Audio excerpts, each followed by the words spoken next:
শেকলের ঝনঝন শব্দে ঘুম ভেঙে গেল। এখানে আসার পর থেকে প্রতি রাতেই এমন একটা শব্দ হয়, ঠিক মধ্যরাতে। কেউ যেন অনেক কষ্টে টেনে হিঁচড়ে একটা শিকল নিয়ে বাড়ির এমাথা থেকে পুবের কড়ি গাছটার পাশ কাটিয়ে কলের গোড়া বরাবর আর একটু সামনে মাঝ উঠান বরাবর গিয়ে থামে। তারপর ঝুপ করে একটা শব্দ হয়েই সবকিছু আগের মতো নীরব হয়ে যায়। এটা আজকে সহ এই 4 দিন দেখল মিতু। মিতু এখানে এসেছে একটা নামিদামি কলেজে ভর্তি হবার জন্য কোচিং করতে। কোচিং সেন্টারটা মূল শহরে, তাই তার আশেপাশে থাকবার জায়গার ভাড়া অনেক বেশি। এত টাকায় ভাড়া থাকার সামর্থ্য তার নেই, তাই সে তার এক বন্ধুর মামার সাহায্যে কম দামে বাসাটা ভাড়া করে নিল থাকবার জন্য। বাসাটা শহর থেকে 20 মিনিটের হাঁটা পথ, তাই সে প্রতিদিন হেঁটেই যায়। এতে তার কোনো অভিযোগ নেই।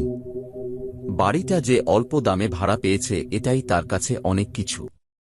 যাই হোক, আপাতত সে একাই থাকে, আরও 2 জন আসবে তার সাথে থাকতে। একজন আসবে আগামীকাল বিকালে, আর একজন শনিবারে। এখন মিতু ভাবছে শেকলের ঝনঝনানিটা হয়তো তার কল্পনা। অনেক রাত জেগে পড়ালেখা করার কুফল, তাই সে কেরোসিনের বাতি নিভিয়ে ঘুমিয়ে পড়ল। পরের দিন তার একজন রুমমেট আসলো, সেও শুনল শব্দটা। পরের দিন 2 জন মিলে ঠিক করল ঘটনাটা কি, আজ দেখার চেষ্টা করবে। এখন রাত 1টা, ঝনঝন শব্দটা আস্তে আস্তে বাড়তে লাগল। ওরা 2 জন পা টিপে টিপে শব্দটার পিছু নিল। আস্তে আস্তে শব্দটার কাছাকাছি আসার পর দেখল একটা মানুষ, যার সারা শরীর শেকল দিয়ে বাঁধা। কিভাবে যে এতগুলো শেকল নিয়ে লোকটা হাঁটছে ওরা বুঝতেই পারল না। ওরা কিছু বলার আগেই মাঝ উঠান বরাবর এসে শব্দটা থেমে গেল, এবং সামনে দাঁড়ানো মানুষটা মনে হয় একটা গর্তে পড়ে গেল। ওরা দৌড়ে গিয়ে দেখল ওখানে কিছুই নেই, আছে শুধু একটা বৃত্ত।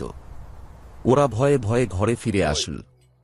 পরের দিন কেয়ারটেকারকে ঘটনাটা খুলে বলার পর সে বলল, যুদ্ধের সময় বাড়িটা শত্রুপক্ষের ক্যাম্প ছিল।